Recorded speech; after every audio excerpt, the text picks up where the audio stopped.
This is Big 12 Radio on TuneIn and Big 12 Studios. Thanks for hanging out with us today and every day on your home for the Big 12 Conference.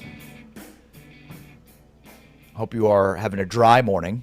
Not so dry here in the DFW Metroplex. Going to get a lot colder. Should be fun weather this weekend. We've got like a bunch of snow gear. My wife's been on the prowl for snow pants and jackets, and she bought like sleds and gloves, and I mean, we're ready for the snowpocalypse. I was going to say, I couldn't tell if you were being sarcastic or if you were truly excited about it.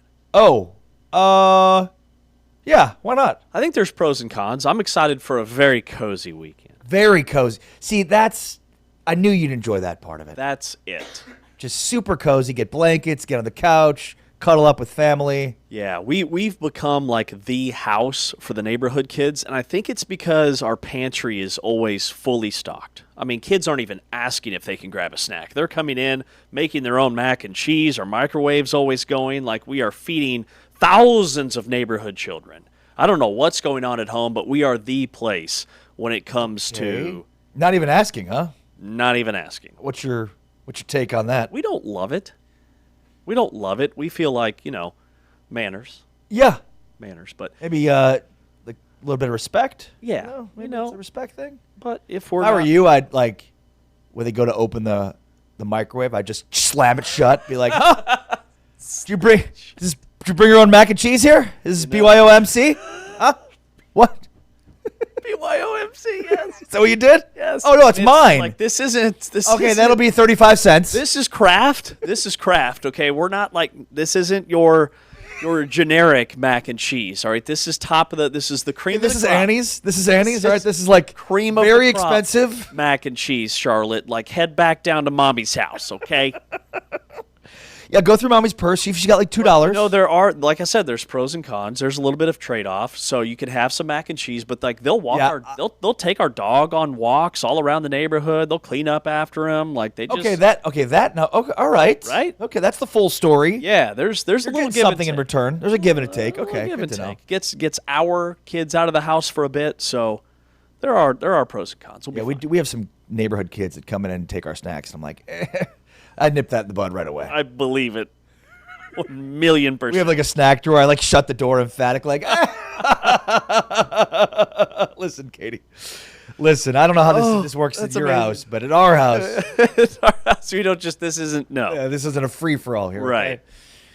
Yeah. Totally. Got to lay down the law. With James Westling, I'm Ari Tepkin. A big basketball weekend, including a fantastic Saturday matchup that has gone from a Saturday night game to a Saturday day game because of the impending inclement weather in Texas and the South. The Texas Tech Houston game in Lubbock has been moved, and you should note this, of course, because we have this as part of our Big 12 game of the week, which is now Houston to Texas Tech tomorrow at 1 o'clock Central, which means the ESPN College game day on site, it should start at 9 a.m. Central in the morning with tip-off at 1 o'clock. So instead of I think it was a 5:30 tip, it's going to be a 1 o'clock tip from United Supermarkets Arena in Lubbock. Yeah, they were going to go at 5:30, moving it up to 1. The students have not been allowed to camp out because they don't want anybody dying of hypothermia. So I'm in favor of that. It's not going to keep that place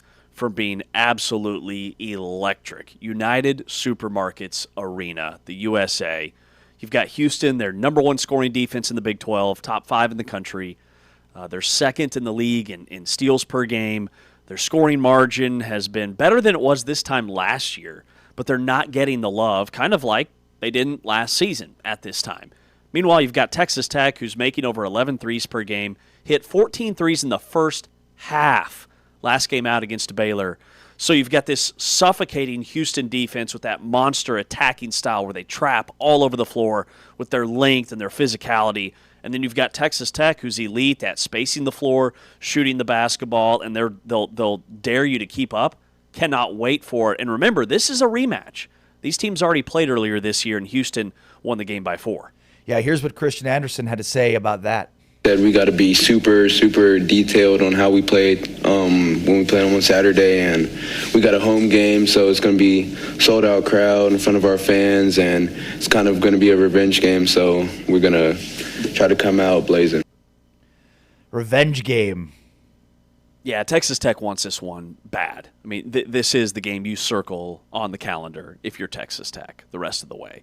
And I'm sure, they've got games coming up at some point against Kansas and Arizona, but this is kind of one of those budding rivalries that Scott Draper, when he was talking about the Big 12 football schedule live on the show yesterday, talked about developing some of these new rivalries in the Big 12. And I look at this on the basketball side, Houston, Texas Tech is maybe becoming that, if it hasn't already. When you think about what happened last year, down to the wire this year, it is going to be fire in Lubbock. Correct me if I'm wrong. The last Big 12 game that Houston lost was to Texas Tech. Correct. And I believe it was in Lubbock. It was in Houston. You're right. Yep. It was Houston's won like 47 of their last 48 at home. Right. And the only loss was last year against Texas Tech, a game in which JT Toppin got ejected.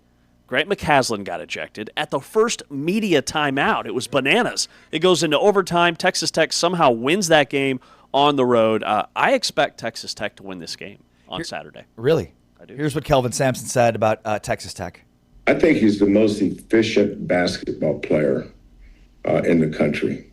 Talking about JT Toppin. There's no one more efficient. Everybody tries to take his right shoulder away. He's going to still go 11 for 16 or 10 for 15. He takes shots he can make. He's added the three-point shot to his arsenal, which makes him dangerous. I just love the way the kid plays. He plays with great focus. He doesn't have any highs or lows.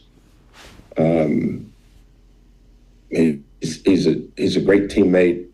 You can trust him in big games and big moments.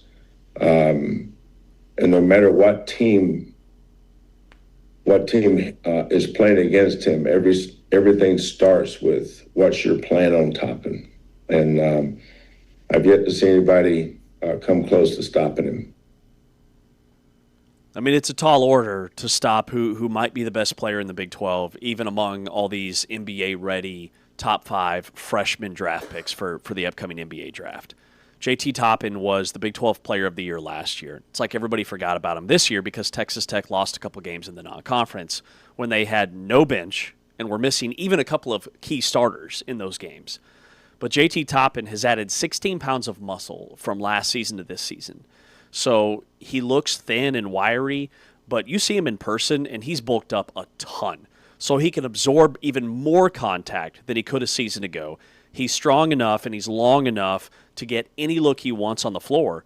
And then he does all the little things that coaches love. Like, he is an elite screener. He's the best screener on Texas Tech's team. So the pick and roll game is always there.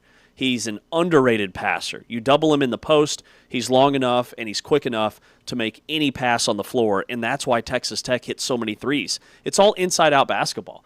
It's all Toppin gets a touch, and maybe he doesn't directly get the assist, but he gets a hockey assist because they swing it around, and it leads to an open shooter. Another big game this weekend is West Virginia visiting Arizona. Arizona looking to stay undefeated. West Virginia, as we've talked about, a surprising 13-6, 4-2 in the Big 12 so far. But a tough test as they go across the country to take on Arizona. Here's what Tommy Lloyd said on a recurring question that comes up, which is, can Arizona reach their goals of winning a national championship without being a quality three-point shooting team? You know, I would have to see how a team's going to defend us just to force us to shoot a bunch of threes. I know this. If our guys are standing in the gym by themselves, they make threes. So are you just not going to guard the whole team? I don't know. And put 5 guys in the paint? I don't know, because there's also this thing called transition, and you have to score on us, and you have to rebound on us. So there's so many factors that go into it, and I know isolating that single variable is so easy to do, and get fixated on. But there's a lot of components that go into winning a basketball game. I'm watching a lot of college basketball, and I'll see at the end of the game, like, wow, that's a really good team. Oh, they're 6 for 27 from 3, and they're winning a really big game. So it's just game by game a little bit. Now, do I want to go 3 for 13 every day? No. But I'm not going to get hung up on it because, I thought we had a few good looks today. I thought Yvonne had a few good looks. He can knock 1 or 2 down, and just got to hang with it. But, to get 28 free throws and, 48 points in the paint, man, that's a heavy load to play against. Yeah, and obviously this is something we talked to Tommy about. Even last year they had the best offense, the Big 12, without being a quality 3-point shooting team. And I say quality, like they're still, like they're 36% from three as a team. They average 17 attempts per game. But to Tommy's point there, and I, having talked to him about this before, understand his answer. I could have told you what his answer might be even without hearing it, which is like that's one variable. It's isolating one variable. There's so many other variables that go into games. And by the way, they've won 19 of the 19 basketball games they played so far by winning in the paint, rebounding. And that's not easy to do to force them out of that. It's not as if like people aren't watching film on them to see how to take them out of their game and trying to stop it. Like teams are trying to stop what they're doing and successful at it, they still can't do it. You're totally right. And if teams want to guard the arc, they're going to destroy you in the paint. They have 7 guys that average over 8.7 points per game. Their 8th guy is their best 3-point shooter, a freshman, Dwayne Aristode, who only plays 15 minutes a game, and he's second on the team in made threes with 23, and he shoots 49% from 3. Like this whole narrative that they can't shoot threes is frankly wrong. They're top 50 in the country in 3-point field goal percentage when they do shoot threes. And yeah, you watch them at a shoot-around, they knock them down. Braden Burries is a very capable 3-point shooter. Their point guard, Jaden Bradley, shoots 45% from 3.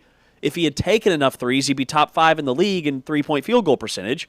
He just doesn't take a lot of threes because he can get to the rim or they get to the foul line. That's the other thing that we should highlight more than their lack of threes is that they have made, not attempted, they have made almost 200 more free throws on the season than their opponents. So almost 10 more per game at the foul line because they're so big and strong and physical.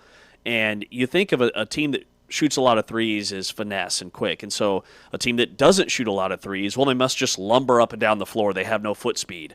Totally wrong. Arizona's one of the quickest, most athletic teams I've ever seen. Yeah. And that's why they're 19-0. A couple of rivalry games tomorrow as well as Utah plays BYU in Provo and Kansas State at Bramlage Coliseum. Darren Peterson, during Kansas's last game against Colorado, sprained his ankle. Here's what Bill Self said about Darren Peterson's injury and whether or not he's going to play against Kansas State. I don't know yet. He's getting treatment. And, he's got a pretty severe ankle sprain, but fortunately, that's all it is a sprain. So hopefully he'll be able to go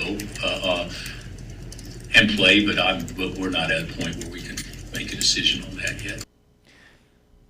I mean, is history any guide here? If he's got a pretty, quote unquote, pretty severe ankle sprain, I think we could make a guess here, a pretty educated guess of what is going to happen tomorrow. I don't think Darren Peterson's playing tomorrow. When did he get the ankle sprain? Did he limp off the floor? Did he hobble off to the bench? Was he on the floor wailing in pain at any point in the Colorado game? No. Okay. Good to know. Didn't see the game. I was driving back from Texas Tech Baylor. So did I miss something? I mean, this is just another thing for Peterson. Kansas doesn't need Darren Peterson to beat Kansas State. We're going to sit him because of load management. That's all I need to hear. Like, that's it. I mean, K-State's going to be without McGriff, more than likely. They're going to be without Abdi Bashir, who is their best three-point shooter by far, and that's the only path that I saw or see for the Wildcats going in, was they're second in the Big 12 in made threes, behind only Texas Tech. It's Texas Tech and Kansas State in a league of their own in terms of made threes. But their guy that gets like half of their threes because he makes 4 or 5 a game is out with an injury. That's a big problem for Kansas State, who has no inside game, playing against a Kansas team that's leaning on Badunga, which I think is the move right now because he's been a beast. They lead the Big 12. They're top 5 in the country in blocks per game. It's going to be a points in the paint, get to the foul line, bruising type win I would expect for Kansas. We'll get to Chris Level in a second, but first, here's Bill Self updating on his health. Well, it hadn't been 6 months. It has been 24 hours, so I'm fine. Like I explained that last night. What happened was, and the situation I had is very similar to what many people have. Mine got me pretty good for a short snippet of time, and then was under control. But that won't have any impact at all moving forward in any way, shape, or form. That's good to hear. Good to hear. He's healthy. He's good to go. Bill Self will be on the sidelines. I mean, Kansas State's defense has just been Bad. Yeah, they're giving up 80 points per game. And I think that shooting is contagious in some ways. And the other thing I look at is bad defense is contagious too, because you don't want to be the guy that gets singled out. And so you start piling on and pointing at teammates. And it's his fault that he didn't make the rotation. And the communication breaks down. And that's what I see with a team like K-State, because offensively, like, they're there. They've got pieces. But defensively, they are really struggling to slow people down. That's James Westling. I'm Ari Tepkin. More on the Texas Tech-Houston game with our buddy Chris Level from the Texas Tech Red Raider Radio Network. With James Amari, it's Big 12 Today, powered by Modelo, heard on TuneIn and watched on Big 12 Studios.